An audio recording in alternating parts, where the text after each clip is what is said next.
One of my favorite devices announced this year is the iPad mini. It's a powerful device with a relatively large screen for content consumption, but at the same time in a build that's still handy for a tablet. Though I initially wished to own one, I couldn't justify the price tag of the 256 model for the things I plan to use it for.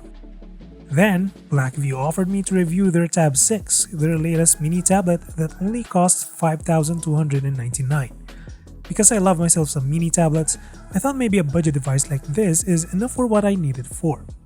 But before we get into it, here's a message from the sponsor of this video.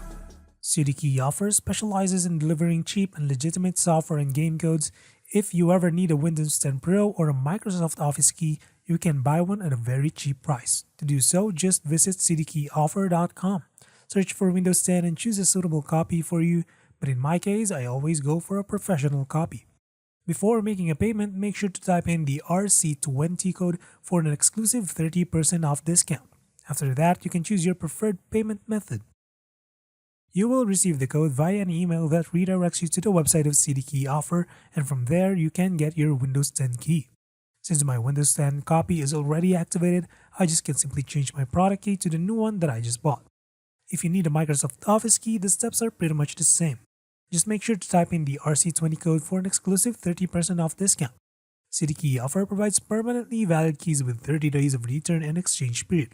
You can check out more deals in the video description below. So the entirety of the Tab 6 is nothing special nor groundbreaking.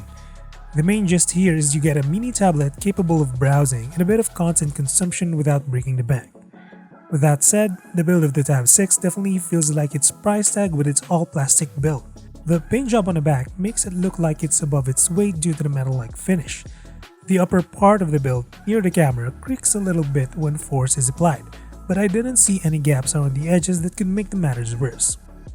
All the buttons are located on the right side, while the dual speakers are facing the south side. The speakers are decent and not too bad, and the highs do break up a little bit at higher volume, but overall they are better than your cheap smartphone speakers. The top houses the headphone jack, a USB Type-C port that charges up to 10 watts, and a hybrid SIM tray that accepts up to 256GB micro SD card. This isn't a 5G tablet, but you still get dual 4G LTE if you don't need the extra storage. There's only one configuration for this tablet, which comes with 3GB RAM and 32GB storage. Out of that 32 gigs, more than 8 gigs are reserved for the system, thus leaving you with 24 gigs to spare. With my essential social media apps and one game, my total use is around 20 gigs. Since this tablet is more like a secondary device, I can totally live with 32GB. But for those who need more, you'll have to rely on the microSD slot. The same goes for 3GB RAM. It's adequate for single tasks, so app restarts are common when switching between apps. As for the quad-core Unisoc T310 chip, it's an entry-level performer. The overall performance feels slow, but it's not unbearably slow. You'll find yourself waiting a couple of seconds for an app or a web page to load, but it's not really that bad. I paired this tablet with my Bluetooth keyboard and mice to create the review for this video, and I had no problems using the desktop version of a website on a mobile browser. So if you need to create a script or simple presentations, this can get the job done. You can play games on this tablet, but just the casual ones that don't involve complicated graphics to render like PUBG or Fortnite. There's no pen accessory bundled with the tablet, but there is a pre-installed app made for taking notes, so if you want to take notes with this tablet, it's possible. It's not fast, but it's doable. The LCD display is 8 inches diagonal and only goes up to 720p, so as expected, the quality won't blow your socks off. But I'm satisfied with the peak brightness, as I was able to see the content on the screen under a shade in the middle of the day. The colors look muted even when high contrast is applied, but if you're using this tablet for reading, I think it's not a big deal, especially when there's the grayscale mode or reading mode baked into the operating system. The bezels around the display extend the size of the tablet to at least 1 more inch, and despite making the tablet look outdated on the front, the bezels are actually handy in landscape mode. It's pretty functional since it gives me room to grip the tablet without hand gymnastics. The 5580 mAh battery is good if you plan to use the tablet all day, but it goes to great if you're using it as a secondary device. I usually have to charge the tablet at least once every 2 to 3 days as my secondary device and about once a day as my main.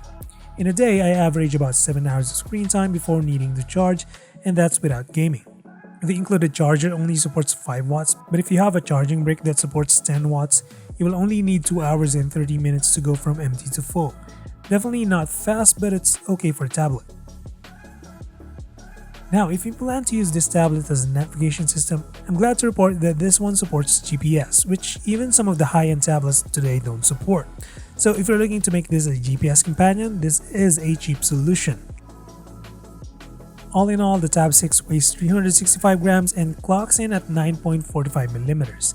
You'll definitely feel the half of this tablet despite the small size, but I got used to it after a couple of days. Using it in one hand like a phone is also easy and convenient, but what I found really comfortable to do with the tablet is when typing in portrait mode. Each key is comfortably reachable by my thumb and I have average-sized Asian hands, so that's a good thing already. The one that I have here is the blue model, but Blackview also sells this in gray and gold.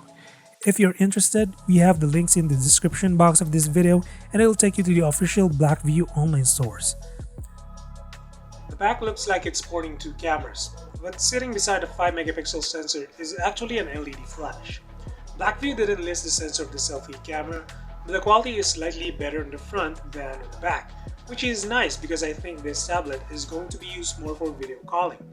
The quality is a bit smudgy since the cameras only support 720p resolution, but it's usable and functional, and the microphone pickup is clear at best.